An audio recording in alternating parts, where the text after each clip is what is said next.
The last 20 minutes of court today, right before the lunch break, it was incredible. I mean, it was, Ellie Honig on my program last night had talked about, on a cross-examination, lawyers want to kind of put the witness in build a box around the witness and then slam it shut.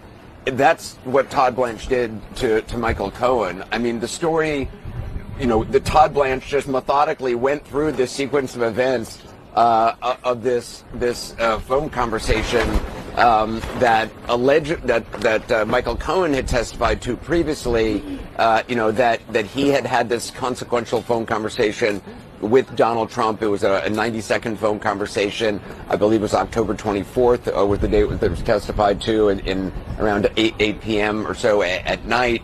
But Todd Blanche on his cross-examination today looked at the transcript of text messages that Michael Cohen had received and sent before that time frame.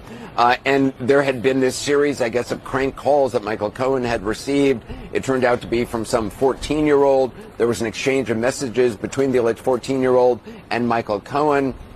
And then Michael Cohen texts Keith Schiller at like 7:50 something or 7:48 p.m., saying, hey, I've got some dope has been harassing me. I got the person's phone number. Who can I talk to? Keith Schiller texts him back saying, call me. And Michael Cohen calls Keith Schiller. This is the conversation that previously Michael Cohen had said he was calling to speak to Donald Trump to tell him that he was going ahead with the Stormy Daniels arrangement and that Trump approved it, which was crucial to Michael Cohen's whole raison d'etre for being on the stand. He's the only person testifying to direct involvement by Donald Trump in the Stormy Daniels payments. But according to suddenly now Michael Cohen's refreshed memory, he now says, oh, it was a call about this 14-year-old making crank phone calls to me, but also about the moving ahead on Stormy Daniels. Todd Blanche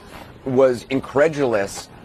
His voice cracking, his voice raising up, moving around the courtroom, speaking, saying that what the jury doesn't want to hear, him guessing, it wants to hear facts. It was an extraordinary cross-examination by Todd Blanche. And, throughout the day, Michael Cohen, when he found himself in a corner, he does have a pattern of suddenly not understanding the question that's being asked, or seemingly one could say buying time to try to figure out how he wants to answer.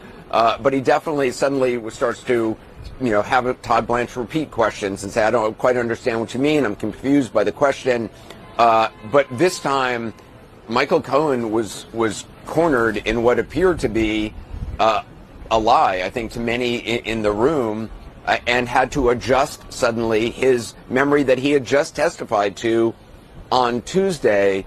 Ellie, you pointed out just right before the commercial break, if jurors don't